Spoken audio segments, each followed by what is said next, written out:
Pangpang at bukid ko lang nakikita ito. Siguro may mga sawa na dito. Ang lalaki ng mga puno dito. Ito, aratilis. Ito yung kinakain ng mga aratilis. Ito, matamis na aratilis. Ayan o. Kinakain namin to. Oh. Akalain mo naman mga kabayan pagkakalam ko, sa bukid o sa pangpang lang tumutubo tong mga ito. Ayun, may mga, alam ko pagkain ng mga sawa yan pagkain ng mga, hindi ko alam pagkain ng mga, tinitirahan pala ng mga sawa. Ayan. Yung sana mapansin ito na kita nyo naman, nagmistulang bukid ng Dolomite Beach, Manila natin. Phase 3 to phase 3. So wag po kayo, mga kabayan, baka isipin po ng iba, naninira ko. Hindi po, bagkus ipakita lang po natin para din po na mapapansin ng pamahalaan, mapapansin yung namamahala dito na ito ngayon nangyayari. Siguro hindi lang alam na may ganito pala dito.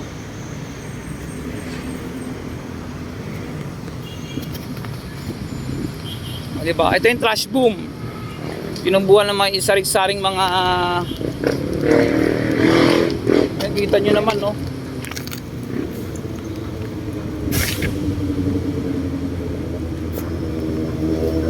Siguro, hindi ko lang sure, baka nga may sawa na to. Sa tingin nyo, mga kabayan, magkomento kayo sa baba. Kasi ito, at sana mapansin, sa atin lang naman, mapansin ito ng ating pamahalaan, yung mga namamahala dito sa Dolomite Beach, Maynila, na bakit ganito. Sana mapansin ito. Yun, magandang hapon sa ating mga kabayan at Dolomite Beach update tayo. Dito sa Habagat, Karina PH, no? Dala ito ng Habagat. Ang page natin ngayon is July 31, 2024. So August 1 na bukas. So asahan po natin yung tagbagyo na, tag-ulan na, at laging mag-iingat at magdala ng payong sa ating mga riders at ating mga riders at drivers. Laging mag-ingat po, no? At alam naman po natin kapag halimbawa tagbagyo at madulas at baha, so laging mag-iingat. Ito po at ito yung senaryo kapag halimbawang may habagat dito sa Dolomite Beach, Maynila, mga kabayan, ay talaga namang napakaraming dagsa na ayan, ganito. Iba't ibang klaseng mga, alam nyo na kung ano yon, nandito na lahat dumadagsa. So ito ay phase 2. Nandito tayo sa Dolomite Beach, phase 2. Ayun o, dun yung dulo ay phase 1. Ayan.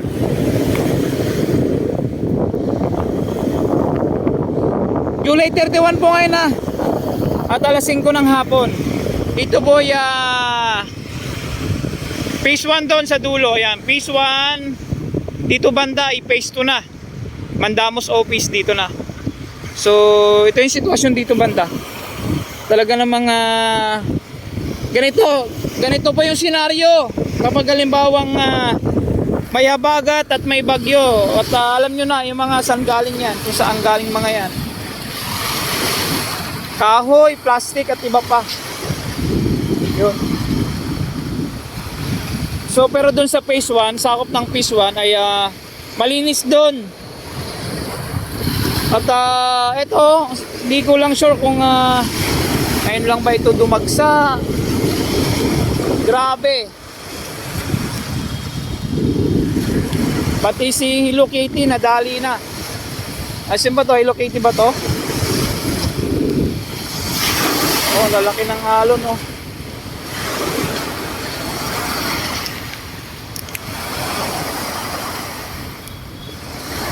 Sino ba to? Si Hello Kitty? Si Happy Pig. Si Happy Pig naanod na. Ayan, at kanina may Coast Guard dito. Ay tinitingnan ko may oil spill. Ay ayon sa ating information, mga bayan, meron daw pong barkong lumubog sa Batangas. Hindi ko lang sure kung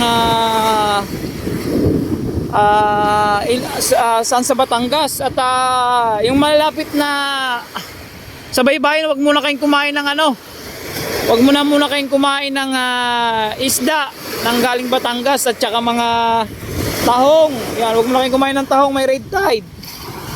Kasi may oil spill ata doon banda. At pumunta dito yung Philippine Coast Guard kanina ay wala naman dito. Baka doon lang sa part ng Batangas. May lumubog daw po na barko. Hindi ko lang sure kung dalawa o isa. So ito yung update natin dito. At galing tayong phase 1. Galing tayong phase 1 at phase 2. Ito na phase 3. Ito yung senaryo at ito yung mga nakatambak dito ay hakutin na ito ng mga truck. So hindi pa nila, may naghakot naman din araw-araw dito. So laging puno siguro ano. Ayan, sako-sako, kahoy. Dala ito ng bagyong Karina, yung super typhoon Karina mga kabayan. Yan, i-update ko kayo kabuuan ng Dolomite Beach, Maynila para din po makita din po ninyo. Matagal din kasi kung hindi nakakapunta dito.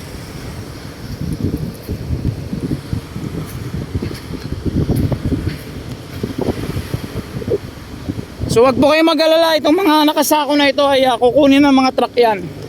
Meron din naman kumukuha na ng truck na dito. Ayan o. Yung phase 1 ay mga bahay no, phase 1. Dito tayo sa phase 2 and phase 3.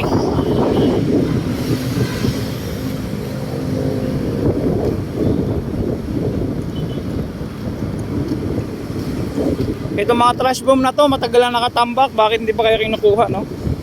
So ano kaya balak nila dito? Ang purpose na ito, nasa gitna dapat to eh. Para yung mga basura hindi mapupunta dito. Uy! Ayan.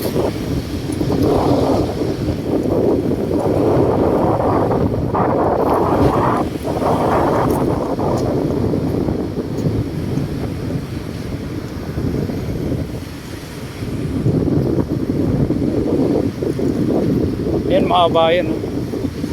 Grabe, tagal na to ah. Matagal na itong nakabaranda dito pero bakit hindi pa nila kinukuha ito? Ano kaya balak nila dito?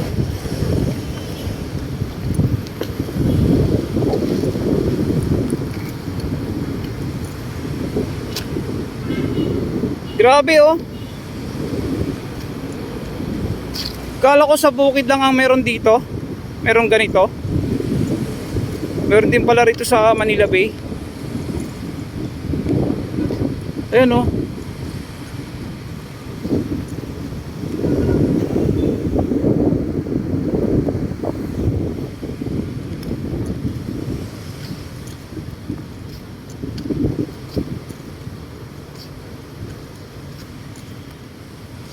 May mga halaman na dito no, tinutubuan na oh. Nagmistulang bukid na dito ah, siguro. Sir, siguro may mga sawa na dito. Pero nyo mga bayan, sa pangpang at bukid ko lang nakikita to. Ayan oh.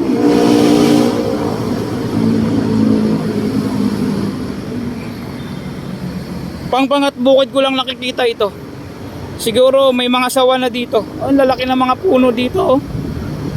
Ito, aratilis. Ito yung kinakain ng mga aratilis. Ito matamis na aratilis. Ayan o. Kinakain namin to. Oh. Akalain mo naman mga kabayan pagkakalam ko sa bukid o sa pangpang lang tumutubo tong mga ito. Ayun o, may mga alam ko pagkain ng mga sawayan eh. Pagkain ng mga hindi ko alam pagkain ng mga tinitirahan pala ng mga sawa. Ayan. Yung sana mapansin ito no, na kita nyo naman nagmistulang bukid na yung Dolomite Beach, Manila Bay natin. Phase 3 to phase 3. So wag po mga kabayan, baka isipin po ng iba naninira ko. Hindi po, bagkus ipakita lang po natin para din po na mapapansin ng pamahalaan, mapapansin yung namamahala dito na ito ngayon nangyayari. Siguro hindi lang alam na may ganito pala dito.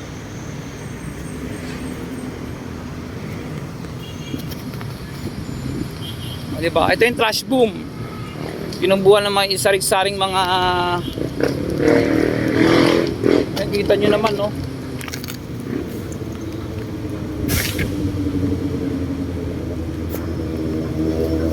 Siguro, hindi ko lang sure, baka nga may sawa na to. Sa tingin nyo, mga kababayan, magkomento kayo sa baba. Kasi ito, at sana mapansin, sa atin lang naman, mapansin ito ng ating pamahalaan, yung mga namamahala dito sa Dolomite Beach, Maynila, na bakit ganito. Sana mapansin ito.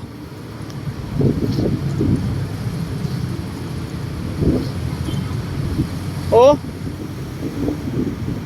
ito, 500 meters, no, hanggang dito. Papakita ko rin po sa inyo kung hanggang saan yung Manila Bay Dolomite Beach. Phase 3. Phase 3, sakop ng phase 3 to.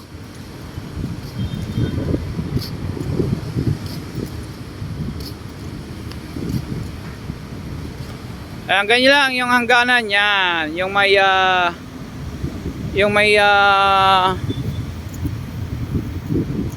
Joy Textile, naanod na rin pala mga Joy Textile, no?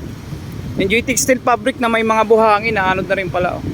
Hanggang dyan yung 500 meters, ayun ang sakop ng Dolomite Beach, no? Ayan, hanggang dyan. So ito yung senaryo. Yan, dami.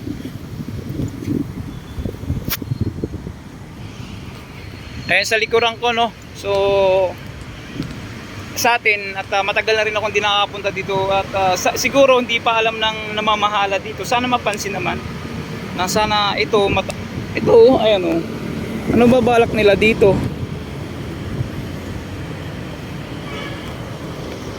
Sa bukid lang nabubuhay yan mga yan, oh.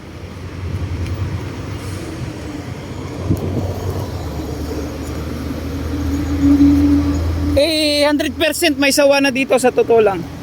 Kasi kita nyo naman, sa bukid lang at pangpang lang nabubuhay itong mga to. Oh. Ayan po, oh. Ayan. Sana mapansin ito. Kita nyo, di ba?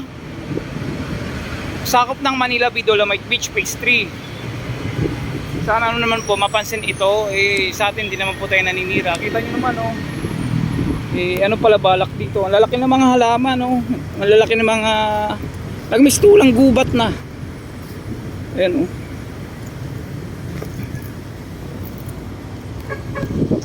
Oh. Dyan siguro talaga 100% may sawa na dyan. Kasi ang lalakihan ng mga puno. Pagkakalam ko, itong mga nabubuhay ng mga ganyan sa mga pangpang lang. Tsaka sa bukid, meron din pala dito. Sa atin mga kabayan, at liwanagin ko lang po na hindi po tayo naninira dito. Ang sa atin lang, sana mapansin po ito, sana maalis. Pero ang lalaki na, oh. May mga ratilis ba? Tawag ito ratilis ba ito?